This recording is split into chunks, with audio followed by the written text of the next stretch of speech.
بسم اللہ الرحمن الرحیم۔ السلام علیکم ناظرین، آپ دیکھ رہے ہیں پروگرام دی لاسٹ آور۔ میں ہوں یاسر رشید اور اسٹوڈیو میرے ساتھ براجمان ہے سینئر تجزیہ کار رانا محمد عظیم صاحب۔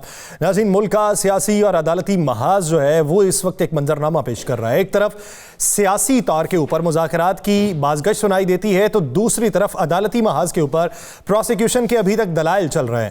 وہ معاملہ کہ جس معاملے کو لے کے پاکستان تحریک انصاف پچھلے 1.5 سال سے برسر پیکار ہے کہ ہمارے اوپر ظلم و جبر کیا گیا اور یہ جو اختیارات سے تجاوز کر کے ہمارے لوگوں کا کیس چلایا گیا ہے، اس کے اوپر سپریم کورٹ آف پاکستان میں کیس جو جاری ہے اس پہ پروسیکیوشن کے دلائل طویل تر ہوتے چلے جا رہے ہیں۔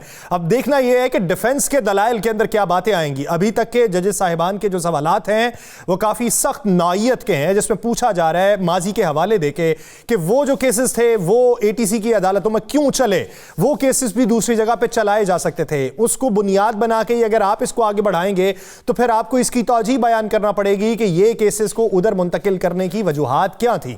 اس کے ساتھ ساتھ جو کل کا دن ہے وہ بڑی اہمیت کا حامل ہے کہ کل مذاکرات کا تیسرا دور ہونا ہے، جس کے اندر پاکستان تحریک انصاف کے تحریری طور پہ مطالبات جو ہیں وہ جو پیش کیے گئے ہیں اس کے اوپر پیش رفت ہونی ہے یا اس کے اوپر کسی رکاوٹ کا سامنا ہوگا۔ ابھی تک کی موجودہ صورتحال کے جس میں ایک اہم ایشو یہ تھا کہ چیئرمین سینٹ کی طرف سے پروڈکشن آرڈر کا اجرا ہوا اور پروڈکشن آرڈر کے اجرا کے باوجود اعجاز چودھری صاحب کو سینٹ کے اندر نہیں لایا گیا، تو اس کی بنا کے اوپر ملبہ جو ہے وہ کل فیصل وافڈا صاحب نے پنجاب حکومت پہ ڈالا تھا، بالخصوص مریم نواز صاحبہ پہ۔ اور آج پاکستان تحریک انصاف کے رہنما باقاعدہ طور پہ یہ کہتے ہوئے سنائی دیے کہ اگر مریم نواز صاحبہ یہ چاہتی ہیں کہ مذاکرات کا عمل جو ہے وہ سبوتاژ ہو، اس کو بند کیا جانا چاہیے، تو وہ اپنے چچا اور اپنے والد کو کہہ کے مذاکرات کا عمل جو ہے اسے بند کروا سکتی ہیں۔ تو کیا اس مذاکرات کے عمل کے اوپر ایک بڑا سوالیہ نشان لگ چکا ہے، یا پھر یہ مذاکرات کا عمل یوں ہی عہد رفتہ میں جو ہے وہ سنائی دیتا رہے گا اور عہد حاضر کے اندر اس میں کوئی پیش رفت ہونے کے امکانات ہوں گے؟ اسی پہ بات کریں گے۔ رانا صاحب کی طرف بڑھتے ہیں۔ رانا صاحب، کیا جوڈیشل کمیشن کا قیام ماضی قریب کی بات ہو گئی، اب آگے بڑھنے کی کوئی تگ و دو ہے؟ آج کے دن آپ نے کوئی بریک تھرو دیکھا ہے یا آج کے دن آپ نے یہ دیکھ لیا کہ ڈیڈ لاک مزید بڑھے گا؟ بسم اللہ الرحمن الرحیم۔ الصلاۃ والسلام علیک یا سیدی یا رسول اللہ، الصلاۃ والسلام علیک یا سیدی یا حبیب اللہ۔ تاجدار ختم نبوت زندہ آباد، زندہ آباد۔ یاسر، آپ نے بڑی تمہید باندھ کر بڑی تفصیل سے بات کی ہے، بات درست ہے آپ کی۔ بات یہ ہے کہ ڈیڈ لاک رہے گا۔ اگر ڈیڈ لاک نہ ہونا ہوتا، میں نے کل آپ کو ساری تفصیل بتا دی تھی اور آپ کو ڈیٹیل سے بتا دیا تھا کہ حکومت کیا چاہتی ہے۔ آج کی مریم صاحبہ کی تقریر، آج کے باقی لوگوں کی تقاریر، آج کے علاوہ ہر روز ہونے والی گفتگو اس بات کی مکمل طور پر گواہی دے رہی ہے کہ یہ مذاکرات نہیں، مذاکرات نہیں، اور یہ مذاکرات حقیقی طور پر اس پاکستان کے لیے تھے، لیکن میرا خیال ہے کچھ لوگ ان کو اپنی سیاسی موت سمجھتے ہیں، سیاسی طور پر اپنے آپ کو سمجھتے ہیں کہ نقصان ہوگا، اس لیے وہ کسی صورت میں بھی ان مذاکرات کو کامیاب نہیں دیکھنا چاہتے۔ نمبر ایک تو ڈیڈ لاک آئے گا، لیکن اب کہیں گے کل ہی ڈیڈ لاک آئے گا، نہیں، 2-4-6 دن بعد ڈیڈ لاک آئے گا اور آپ کو نظر آ جائے گا، پھر کلیئر ہو جائے گا۔ لیکن یہ پہلا راؤنڈ ایسا ہوگا جو PTI جیتے گی۔ یاسر صاحب، یہ آپ کو بتا دوں، یہ واحد راؤنڈ ہوگا جو PTI جیتے گی۔ یہ بات آپ ذہن میں رکھنا ہے۔ لیکن یاسر، آج کی جو بڑی خبر ہے نا، مجھے آج پتا چلا کہ پاکستان میں مہنگائی ہے۔ اچھا، وہ کیسے؟ اس لیے کہ آج پاکستان کے سب سے مظلوم طبقے نے، پاکستان کے سب سے غریب طبقے نے آج شور ڈالا ہے کہ آج ملک میں مہنگائی ہے۔ آج اس طبقے کو پتا چلا ہے کہ غریب کے گھر میں روٹی نہیں ہوئی۔ آج اسے پتا چلا ہے کہ بجلی کی قیمتیں کیا ہیں۔ آج اسے پتا چلا ہے کہ جناب گزارا نہیں ہوتا۔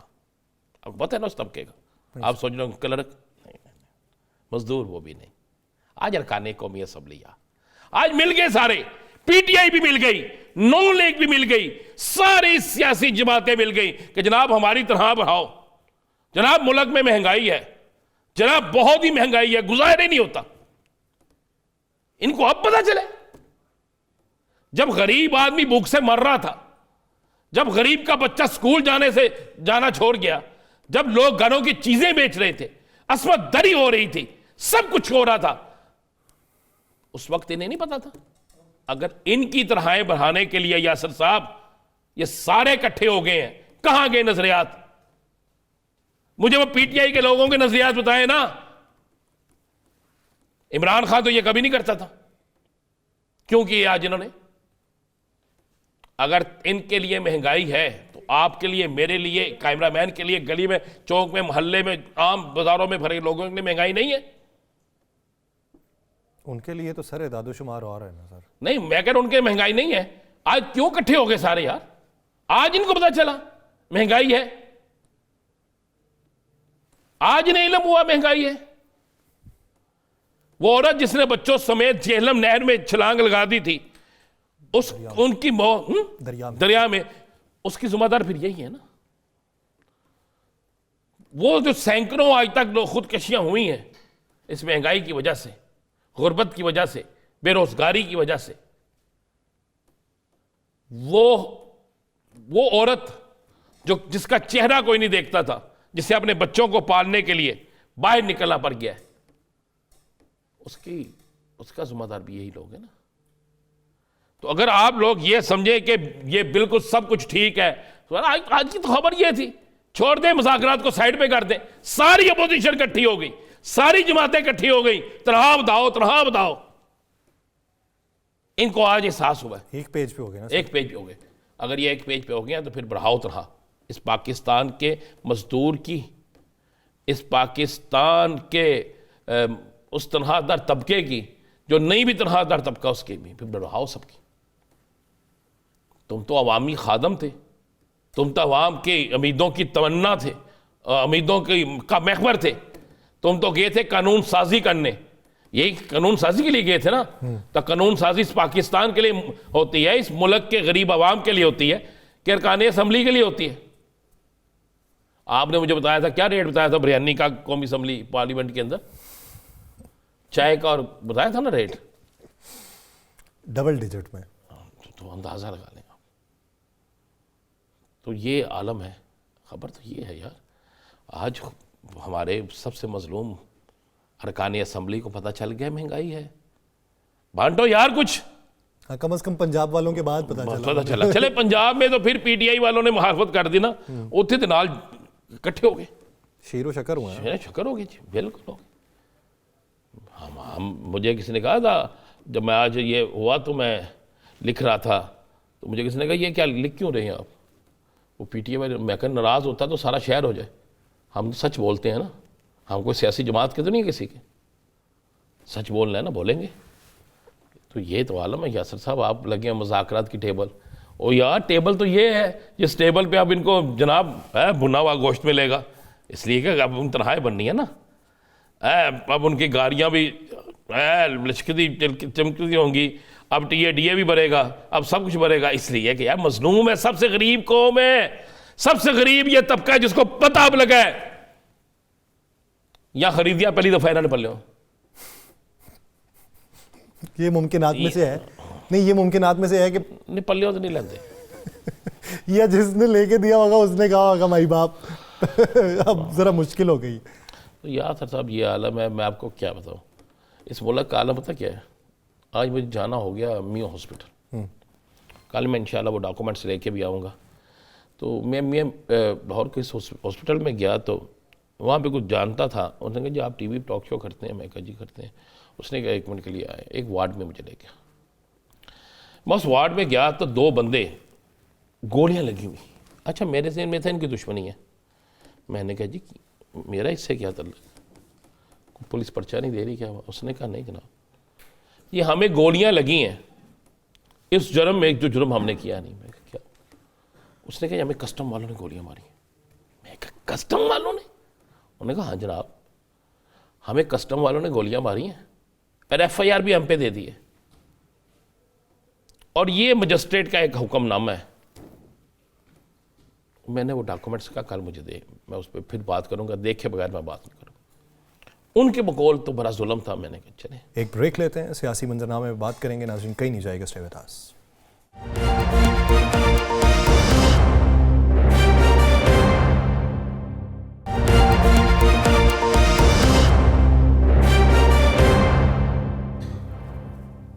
بریک کے بعد خوش آمدید ناظرین. سوال یہ کہ کیا حکومت جو ہے وہ پاکستان تحریک انصاف کو سپیس دے گی؟ کیا حکومت جو ایک قدم آگے بڑھا چکی ہے اس کے اثرات صحیح سے نکلیں گے؟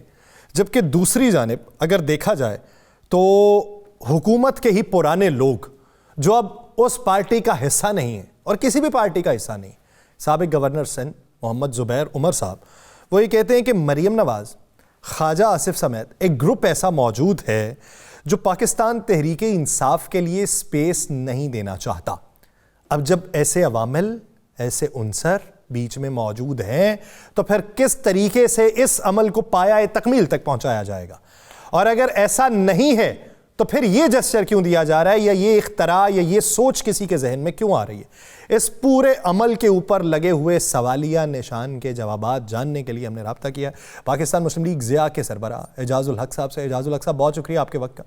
اعجاز الحق صاحب، ابھی رانا صاحب پروگرام کے پہلے حصے میں بات کر رہے تھے اور وہ کہہ رہے تھے کہ ایکا آج دیکھنے میں آیا ہے قومی اسمبلی میں. مذاکرات کو چھوڑو، تم مذاکرات کی باتیں کر رہے ہو، ایکا تو آج دیکھنے میں آیا ہے کہ سب اکٹھے ہوئے ہیں.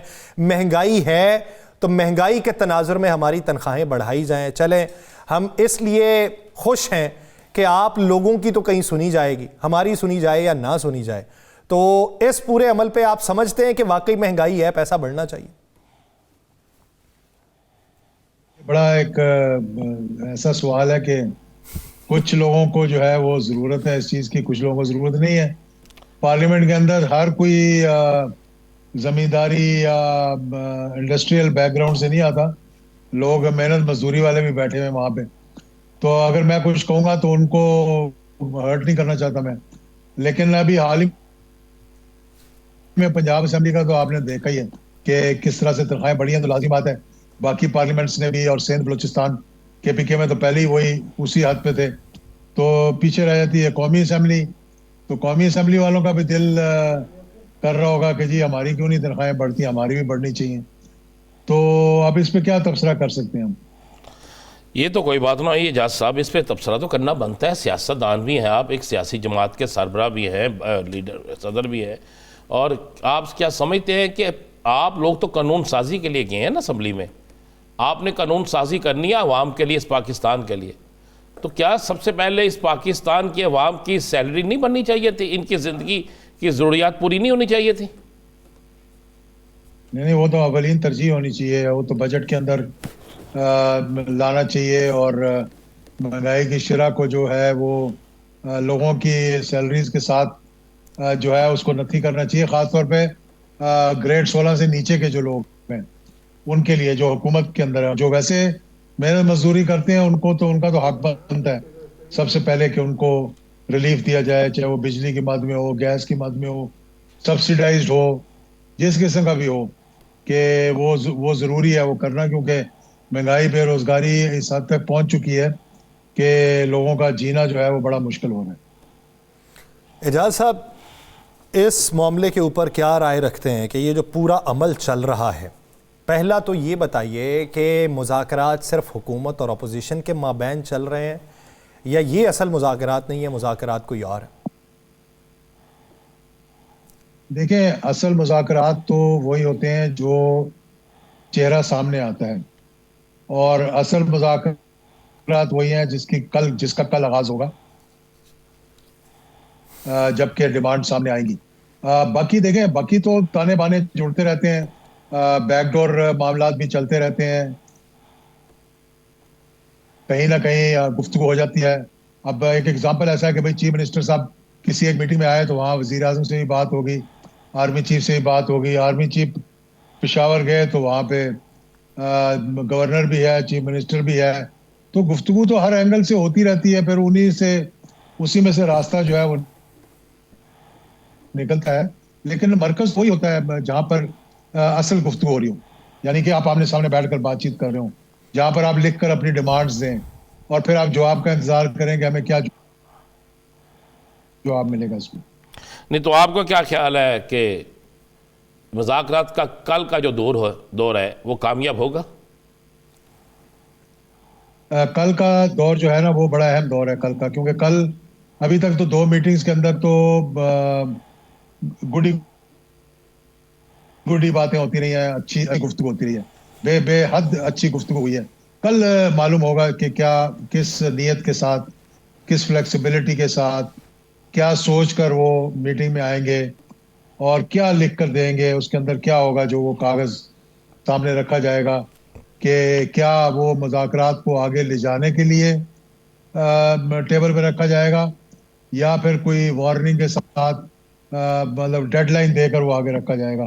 میں یہ سمجھتا ہوں کہ مذاکرات جب بھی ہوں گے, کامیاب مذاکرات تبھی ہوتے ہیں جب کہ کوئی ڈیڈ لائن نہ ہو, آپ اوپن مائنڈ کے ساتھ آ کر بیٹھیں اور کچھ لو اور کچھ دو کی بنا پر بات کریں, تو پھر معاملات جو ہے وہ آگے چلتے ہیں. یہی ہمیں ہمارا ماضی بتاتا ہے کہ کنڈیشنز کبھی نہیں لگائی گئیں جب بھی مذاکرات ہوئے. ہاں گارنٹر ان میں ہوتے تھے ضرور جو ماضی کے مذاکرات ہوئے, اس میں ابھی تک کوئی گارنٹر نظر نہیں آ رہا, اور اس لیے یہ مذاکرات ذرا آہستہ آہستہ جب آگے چلیں گے تو پھر معاملات بھی میرا خیال ہے وہ طے ہوتے جائیں گے آگے چل کر. یہ میں اپٹمسٹک ہوں اس لیے کہ میں سمجھتا ہوں کہ ہم نے اپنے لیے نہیں, اپنے سے بالاتر ہو کر سوچنا ہے. کیا یہ سوچ ہماری جو ہائرارکی ہے, مطلب حکومت بھی اور اپوزیشن بھی, خان صاحب کی طرف سے بات تو ایک دفعہ سامنے آئی ہے کہ میں پاکستان کے لیے ہر قربانی دینے کے لیے تیار ہوں. کیا آپ اپنے سے بالاتر ہو کر پاکستان کے لیے سوچ سکتے ہیں, پاکستان کے عوام کے لیے, معیشت کے لیے, دفاع کے لیے, دہشت گردی کے لیے, بچوں کے مستقبل کے لیے, مہنگائی, بے روزگاری, مطلب اکانومی کی جتنا ریلیٹڈ چیزیں اگر ان کے لیے آپ سوچ رہے ہیں تو پھر انسان کہتا ہے یار چلو مطلب اپنے سے ذرا آگے چل کر ملک کی خاطر یہ کر لیں. تو دونوں طرف سے جب یہ سوچ آئے گی تو تبھی معاملات آگے بڑھیں گے. اچھا اعجاز صاحب, آپ کہتے ہیں کہ ابھی تک اس میں کوئی گارنٹر نہیں ہے, تو پھر یہ مذاکرات کی بیل منڈی کیسے چڑھے گی؟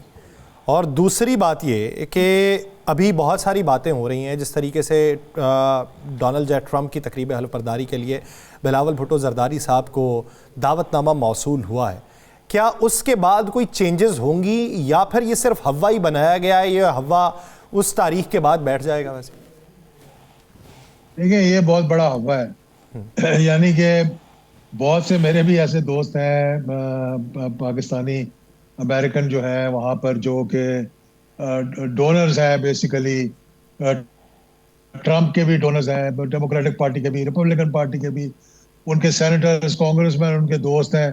تو مجھے بھی پچھلے دنوں فون آیا تھا یار کہ آپ اٹینڈ کرنا چاہیں گے. وہاں 20,000 لوگوں نے اس عروج کے اندر ہونا ہے, اور کسی کو یہ بھی نہیں پتا ہوتا کون آیا کون نہیں آیا.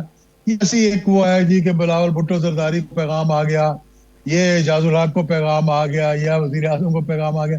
یہ جو پریزیڈنٹ آف امریکہ کا جو حلف برداری ہوتی ہے وہ ایک واشنگٹن کے اندر کھلی جگہ پہ ہوتی ہے, اور وہاں پہ ہزاروں کی تعداد میں لوگوں کو دعوت نامے دیے جاتے ہیں, اور ایک ایک سینیٹر, ایک ایک کانگریس مین اور ایک ایک ڈونر جو ان کا ہوتا ہے اس کو 100 کارڈ دیے جاتے ہیں, یار اپنے دوستوں کو بلا لینا یا جس کو oblige کرنا ہے oblige کر دینا. یہ کوئی بڑی بات نہیں. دوسری بات یہ کہ اگر اس پہ آپ آس لگا کر بیٹھیں کہ جی وہ آ جائے گا اور وہ جب بیٹھ جائے گا اور وہ آ کے بعد سارے معاملات ٹھیک کر دے گا, میرا خیال ہے کہ وہ بھی جو یہ سوچ رکھ رہے ہیں وہ یہ غلط سوچ رکھ رہے ہیں.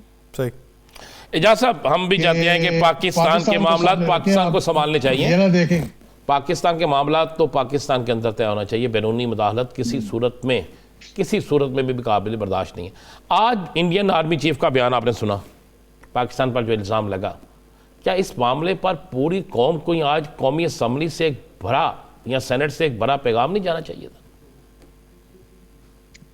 بالکل جانا چاہیے تھا, اور جائے گا میرے خیال میں. نہیں آج تو دن گزر گیا نا, آج نہیں ہمارے آرمی چیف صاحب نے تو جواب دیا, فوج نے جواب دیا, لیکن کیا آج ارکان آج نہیں جانا چاہیے تھا؟ یہ کون سی مشکل بات تھی؟ سب کو اکٹھے ہو گیا جواب دینا چاہیے تھا. آج جانا چاہیے تھا. مجھے معلوم نہیں کہ کیوں یہ خیال نہیں آیا. مطلب یہ ہونا چاہیے تھا کہ ایک ریجوائنڈر, ایک بیفٹنگ ریجوائنڈر جو ہے وہ جانا چاہیے تھا پارلیمنٹ کی طرف سے بھی. اور میں دیکھیں ہندوستان کی یہ ڈیسپریشن ہے کہ وہ پاکستان کو اس قسم کے بیانات دے کر وہ اصل پیغام کے اور دے رہے ہوتے ہیں, جہاں پر انہوں نے دینا ہوتا ہے پیغام وہ یہ نہیں کہ پاکستان کو سنانے کے لیے کر رہے ہوتے ہیں, وہ دوسری جگہ پیغام دیتے ہیں جہاں پر وہ سمجھتے ہیں کہ پاکستان کو بدنام کروا کر ہمارا کوئی فائدہ جو ہے وہ حاصل کرنا چاہیں گے. لیکن اس پہ ہمیں بھی یہ دیکھنا چاہیے کہ اپنے گرد و نواح کے حالات جو ہیں ان کو بہتر کرنے کے لیے جہاں جہاں ہم وہ ویکیوم چھوڑ رہے ہیں, جہاں کہ ہندوستان اس کو پر کر رہا ہے, اس ویکیوم کو ہم نے مطلب کھلا نہیں چھوڑنا چاہیے ان کے لیے. اچھا اعجاز صاحب, جو فیصل وافدہ صاحب ہیں انہوں نے کل ایک بیان دیا کہ جو اعجاز چودھری صاحب سینٹ کے اندر نہیں نہ پہنچ سکے, اس کے اندر رکاوٹ وزیر اعلیٰ مریم نواز ہے. دوسری آج انہوں نے بات کی کہ 22 جنوری کے بعد وفاقی حکومت کے خلاف ایک بڑا سکینڈل کھلنے والا ہے. پہلی بات یہ کہ ان کی بات کو مستند کس حد تک مانے, اور اگر رکاوٹ پاکستان مسلم لیگ نون کے اندر سے ہی پیدا ہو رہی ہے مذاکرات میں, تو پھر یہ باقی لوگ مذاکرات پہ آمادگی کا اظہار کیوں کر رہے ہیں؟ دیکھیں جو لوگ, اب میں کھل کے بات کروں آپ کے ساتھ, دیکھیں یہ ایک پہلی بات تو یہ ہے کہ دونوں طرف سے کچھ ایسے لوگ ہیں جو کہ ان کی مذاکراتی ٹیم نے بھی بتایا, جو گئے خان صاحب کو ملنے کے لیے, ان کے کچھ وکلا تو دیگر وکلا بھی آئے ہوئے تھے جنہوں نے بڑا اعتراض کیا اس بات پر کہ جی آپ کیوں نیگوشیٹ کر رہے ہیں حکومت کے ساتھ, آپ کیوں مذاکرات کر رہے ہیں حکومت کے ساتھ. اسی طرح ماشاءاللہ اس طرح بھی لوگ ہوں گے, لازم بات ہے, اب ان کی آواز جو ہے وہ کوئی چھپی تو نہیں رہتی, وہ بلملا کہتے ہیں, اسمبلی کے اندر بھی بات کرتے ہیں, باہر بھی بات کرتے ہیں, پر جو میٹر کرتی ہے نا وہ حکومت کے وہ لوگ کرتے ہیں جو کہ مذاکرات کر رہے ہیں یا جو مذاکرات کروا رہے ہیں, یعنی حکومت کروا رہی ہے مذاکرات. جو لوگ وہاں بیٹھے ہوئے ہیں انہوں نے حکومت کو جا کے اپنی سفارشات دینی ہے, اس پر عمل درآمد ہوگا. لازمی بات ہے بہت سے لوگ سمجھتے ہیں جی کہ اگر یہ معاملہ ٹھیک ہو گیا تو شاید ہماری نوکریاں جو ہے وہ خراب ہوں گی, تو پھر اس لیے وہ رکاوٹ ڈالنے کی کوشش کر رہے ہیں. بٹ آئی ڈونٹ تھنک کہ ایسی چیزیں میٹر کرتی ہیں. ضرور رکاوٹیں ضرور سامنے آتی ہیں, لیکن وہ ایسی نہیں ہوتی کہ ان کو ہٹایا نہ جا سکے. یہ ماضی کے اندر بھی ہوا, 90% کیبنٹ جو تھی این آر او کے خلاف تھی, لیکن معاملات طے ہو گئے. جب معاملات طے ہو گئے تو ہر کسی نے ایکسیپٹ کر لیا اس کو. سر وہ رانا صاحب معذرت کے ساتھ, وہ جو میں نے ایک بات اور کی 22 جنوری کے بعد حکومتی سکینڈل کے حوالے سے جو وہ دعوے داری کر رہے ہیں, اس میں کتنی حقیقت ہو سکتی؟ دیکھیں میں تو کبھی ان کو مطلب اس قسم سے سوچا نہیں, نہ ہی اتنا میں غور کرتا ہوں ایسی باتوں پر. کیا سکینڈل, مطلب حکومت کے سکینڈل نکلتے ہی رہتے ہیں, کوئی نہ کوئی بات ہوئی ہوگی جو ان کے علم میں آ گئی ہوگی کہ ایسی کوئی چیز سامنے آ رہی ہے. لیکن اگر آ رہی ہے تو ہم بھی اس کا انتظار کریں گے, دیکھیں گے, اور اگر کوئی ایسا سکینڈل ہوگا تو اس پہ پھر گفتگو بھی کریں گے آپ کے ساتھ بیٹھ کر. اچھا آپ نے کہا جی بالکل کچھ لوگ ہوتے ہیں جو بات بھی کرتے ہیں, ان کی بات کی اہمیت نہیں ہوتی, لیکن مصالحتی کمیٹی کے بہت سے رکن ہیں یا مذاکراتی کمیٹی کے بہت سے رکن ہیں جو کھل کے بات کر رہے ہیں حکومت کی طرف سے. پہلی دفعہ حکومت کی طرف سے زیادہ ہو رہا ہے, اور اس کے ساتھ ساتھ آپ دیکھیں اگر وزیر اعلیٰ, وزیر دفاع, وزیر اطلاعات یہ بات کریں تو پھر لگتا ہے کہ حکومت کر رہی ہے. نہیں, اس میں تو کوئی شک نہیں ہے. ہر کوئی اپنے اپنے, دیکھیں نا اس موجودہ سیٹ اپ کے اندر جب کہ ایک پرائم منسٹر ہے, ایک پارٹی کے صدر ہیں جو بہت خاموش ہیں آج کل, تو کچھ لوگ جو ہے نا وہ ہر اپنے انڈیپینڈنٹلی اپنی سوچ رکھ رہا ہے. مشترکہ سوچ سامنے نہیں آ رہی کیونکہ پارٹی کے اندر وہ کوہیژن نہیں ہے, وہ میٹنگز نہیں ہو رہی پارٹی کی جس میں کہ وہ طے کریں کہ ہم نے کس طرح سے آگے بڑھنا ہے, جس میں کہ تمام پارٹی کے رہنما, صدر سمیت وزراء اعلیٰ اگر ان کے ہیں, وہ بیٹھ کر فیصلہ کریں جی کہ یہ ہماری پارٹی لائن ہے. اس وقت ہر کسی کی اپنی اپنی لائن ہے, اور جس کا جو دل آتا ہے وہ بول دیتا ہے اللہ کا نام لے کر, یہ نہیں سوچتا کہ اس سے کیا ریپریکشنز ہوں گے اور کیا اس کا مطلب فال بیک کیا ہوگا. اچھا نہیں, آپ یہ کہنا چاہ رہے ہیں کہ خواجہ آصف صاحب, احسن اقبال صاحب, رانا ثناء اللہ صاحب, عابد شیر علی صاحب, طلال چودھری صاحب یا جاوید لطیف صاحب وہ جو گفتگو کر رہے ہیں یہ نواز شریف صاحب کی ایما پہ یا ان سے مشاورت کے بغیر ہو رہی ہے, اور جس دن وہ چاہیں گے یہ گفتگو بند ہو جائے گی؟ بالکل, یہ بالکل صحیح بات ہے, اس میں کوئی شک والی بات ہی نہیں ہے. پہلی بات تو یہ ہے کہ دوسری بات یہ ہے کہ اگر اتنے لوگ, اتنی ان کی اہمیت ہے تو پھر تو میٹنگ ہونی نہیں چاہیے. پھر مذاکراتی کمیٹی بنا کر وہاں بٹھانے کی پھر ضرورت کیا ہے؟ اگر وزیر دفاع، وزیر اعلیٰ، مطلب وزیر، آپ جو بھی نام لیں آپ کے، وہ اگر سمجھتے ہیں اور ان کا یہ اتنا بھاری بھرکم ہے کہ ان کے کوئی ویٹ ایسا ہے، تو پھر تو اتنے بڑے لوگوں کی بات کرنے کے بعد تو مذاکرات کے عمل کو آگے چلانے کا تو مطلب تک ہی پیدا نہیں ہوتا نا. تو کمیٹی اگر بیٹھی ہوئی ہے تو اس کا لیکن سر مطلب اس ہے کے کہ بھئی کہیں نہ خاموشی کہیں کے یہ پیچھے سوچ بھی ہے. تو کوئی مصلحت ہوتی ہے نا کہ سر جب آپ دیکھ رہے ہوں کہ اس سے حالات سازگار نہیں ہوں گے، خراب ہو جائیں گے، اور آپ تب بھی کسی کو انتباہ جاری نہ کریں، تو اس خاموشی کو کیا سمجھیں پھر؟ اب اپنی جماعت کے اندر انتباہ کرتے ہیں کہ نہیں کرتے ہیں، لیکن اگر کوئی چھوٹی سی بھی بات کرتا ہے تو اسے تو فوراً کہہ دیا جاتا ہے کہ جی یہ دیکھیں ذرا احتیاط کریں، یہ کیوں ہو گیا، یہ کیسے کہہ دیا. تو مطلب کہ آنکھیں اور کان کھلے ہوئے ہیں، لیکن شاید کہیں ان کا بس چلتا ہے، کہیں ان کا بس شاید نہ چلتا ہو. اچھا، آنے والے دنوں میں یہ بلاول بھٹو زرداری بڑے ایکٹیو ہیں، اور سننے میں آ رہا ہے بلکہ ان کی جماعت کے اندر سے یہ باقاعدہ اب تو لوگ پریس کانفرنسیں کر کے کہہ رہے ہیں جی کہ اب ہماری باری ہے، اور حکومت جو ہے وہ فارغ ہو رہی ہے، حکومت ہمارے ساتھ جو معاہدے کی ہیں وہ پورے نہیں کر رہی، ہم بڑا ٹف ٹائم دیں گے، کسی وقت بھی کوئی بڑا فیصلہ کر لیں گے. کچھ ایسا نظر آ رہا ہے یا یہ صرف نورا کشتی ہے؟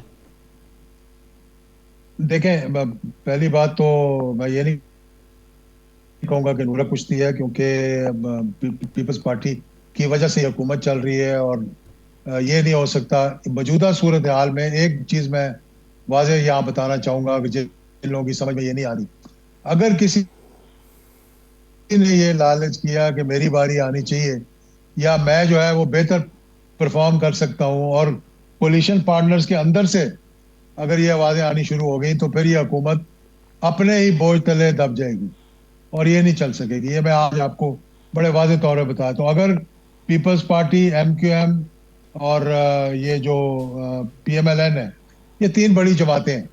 چلیں چھوٹی جماعتوں کو آپ چھوڑ دیں، اگر چھوٹی ساری کٹھی ہو جائیں تو شاید ان کا بھی ایک ویٹ بن جائے گا. لیکن یہ تینوں جماعتیں اگر آپس میں اکٹھی نہیں بیٹھیں گی اور نہیں آگے چلیں گی ایک دوسرے پر اعتماد کر کے، تو پھر یہ حکومت نہیں چل سکتی. یہ نہ سمجھیں کہ اس کے اندر سے کوئی تبدیلی آ جائے گی اور وہ آگے پھر حکومت چلا لیں گے. پھر کچھ اور ہی ہو سکتا ہے، مطلب تبدیلی نہیں ہوگی پھر وہ. تو کچھ اور ہونے کے امکانات ہیں؟ دیکھیں، اس میں تو کچھ بھی نہیں کہہ سکتے نا، یہ تو ڈپینڈ کرتا ہے بہت سی چیزوں کے اوپر. اور پیپلز پارٹی کی سندھ میں حکومت ہے، پی ایم ایل این کی پنجاب میں حکومت ہے، مرکز کے اندر ایک دوسرے پہ یہ اعتماد کر چل رہے ہیں.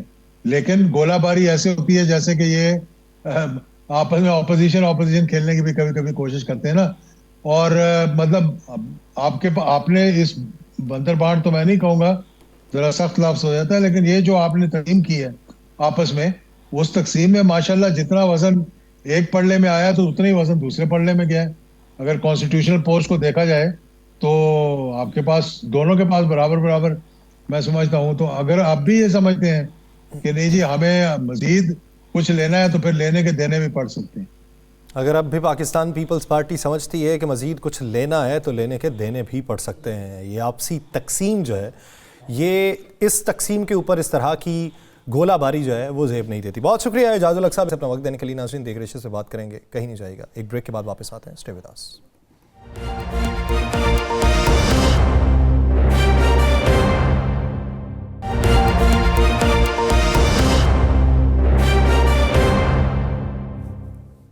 بریک کے بعد خوش آمدید ناظرین. بریک سے پہلے جس طریقے سے اعجاز الحق صاحب اس بات کی طرف اشارہ دلا رہے تھے کہ اگر برابری کے حصے میں مزید حصہ داری کی چاہ ہو تو پھر کچھ نہ کچھ گنوانا پڑ سکتا ہے. اس چاہت میں کچھ نہ کچھ ملنے کے امکانات نہیں ہیں. رانا صاحب، یہ جس طرف کو اشارہ کر کے گئے ہیں اعجاز الحق صاحب، کیا آپ کو لگتا ہے کہ پاکستان پیپلز پارٹی کو دھچکا لگے گا؟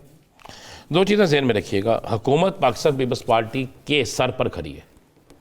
اگر پاکستان پیپلز پارٹی، اچھا سر، اس کی آپ کے اس جملے کی بھی دو باتیں ہیں.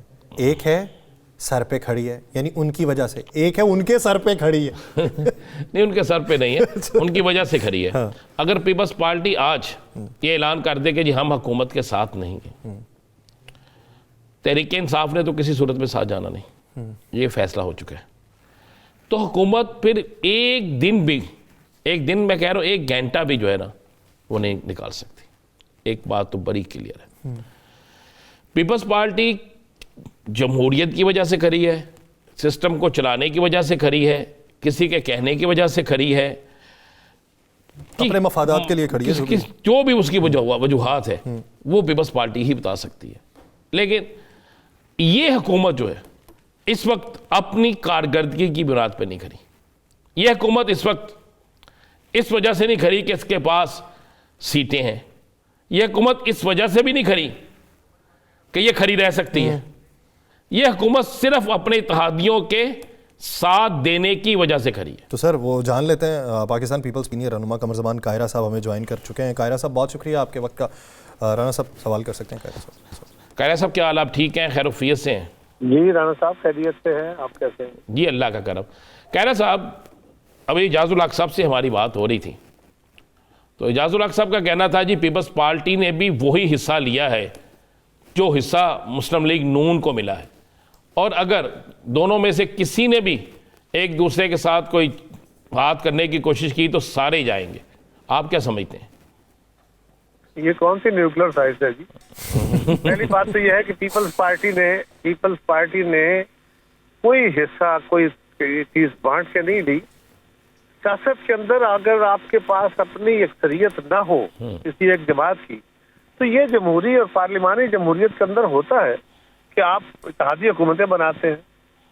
اتحادی حکومت بناتے ہوئے ہم نے یہ فیصلہ کیا، یہ بات طے ہوئی، ایک دفعہ یہ پرپوزل آئی تھی کہ جی 2.5 سال کی وزارت عظمیٰ کر لیں. تو پیپلز پارٹی کی طرف سے بلاول صاحب نے کہا کہ نو، یہ نہیں کرنا، اس لیے کہ اگر ہم نے یہ تاثر دیا تو پہلے دن یہ ہوگا کہ 2.5 سال کی گورنمنٹ ہے تو یہ گورنمنٹ مضبوطی سے نہیں کھڑی ہوگی، لوگوں میں جو اعتماد ہمیں دینے کی ضرورت ہے وہ نہیں ہوگا. تو یہ فیصلہ ہو گیا. تو ہم تو گورنمنٹ کا حصہ پہلے دن سے طے کر کے نہیں بنے، تو ہم نے کیا لینا تھا. رہی بات کہ پریزیڈنٹ شپ بالکل ہم نے مسلم لیگ سے ووٹ لیے، انہوں نے ہم سے ووٹ لیے. اب سوال یہ ہے کہ وہ ہمیں چھوڑیں گے یا ہم ان کو چھوڑیں گے. اسمبلی میں کوئی ایک دوسرے کو چھوڑ دے، دونوں جماعتوں کے بغیر اسمبلی سے گورنمنٹ نہیں بنتی. تو یہ کون سے ہے کہ ایک دوسرے کے ساتھ کھڑے؟ بالکل ہے، صحیح ہے. لیکن کیا یہ سہارا ٹوٹ رہا ہے، گر رہا ہے، خراب ہو رہا ہے؟ نہیں، بالکل نہیں. اچھا قاہرہ صاحب ایک چیز سمجھائیں کہ بانڈنگ آپ کی ماضی میں نہیں اچھی رہیں، ایک دوسرے کے خلاف حکومتیں بناتے رہے، سیاست کرتے رہے، پھر پی ڈی ایم کے دور سے لے کے اب تک بیچ میں الیکشن کا گیپ چھوڑ دیں، الیکشن کا ذرا اروما اور طرح کا ہوتا ہے، لیکن اتحادی آپ شراکت دار نہیں، اتحادی تو ہیں. اب اتحادی بار بار یہ باور کرانے کی کوشش کرے کہ ہمارے مطالبات ہیں ان کو مان لیا جائے، اور نوبت اگر خطوط لکھنے تک آ جائے تو یہ وفاقی حکومت کا آپ کے مطالبات سے صرف نظر کرنا، اس کی وجہ کیا سمجھتے ہیں؟ یہ بات آپ کی بالکل درست ہے کہ سال گزرنے کو ہے، آلموسٹ اب سال ہونے والا ہے یا 11 مہینے ہو گئے ہیں، اور ہم 11 مہینوں میں اپنے لکھے ہوئے معاہدے پہ اگر عمل درآمد نہیں کر رہے تو بالکل ہمارے اندر بھی یہ سوچ، ہماری جماعت کے اندر اب بحث ہے کہ مسلم لیگ کی حکومت نے وقت لیا ہے، وہ ٹائم گین کر رہے ہیں. یہ مناسب نہیں ہے. جو وقت گزرا ہے اسی کی وجہ سے ہمارے لفظ اور لہجے تلخ ہو گئے، اور لفظ اور لہجے تلخ ہو کے الٹیمیٹلی تعلقات میں تلخی کا باعث بن سکتے ہیں. یہی بات ہم بار بار کہہ رہے ہیں کہ ہمیں اتحادیوں کے طور پہ جو طریقہ کار ہوتا ہے حکومت چلانی چاہیے. بالکل ہمیں اس بات کا ادراک ہے، بھرپور ادراک ہے کہ اس وقت ملک کسی کرائسس کا متحمل نہیں ہو سکتا، لہٰذا ہم کوئی کرائسس کھڑا نہیں کریں گے. لیکن ہم سمجھتے ہیں کہ ہم کوئی تھریٹ نہیں کر رہے، نہ ہم بیٹ کر رہے ہیں نہ ہم تھریٹ کر رہے ہیں.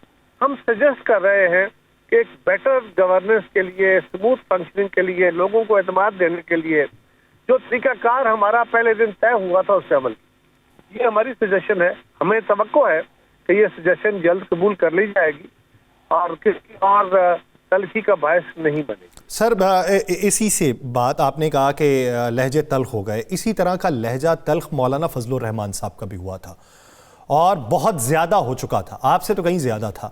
لیکن حکومت میں تاثر یہ پایا جاتا تھا کہ نہیں، ایک ملاقات ہوگی،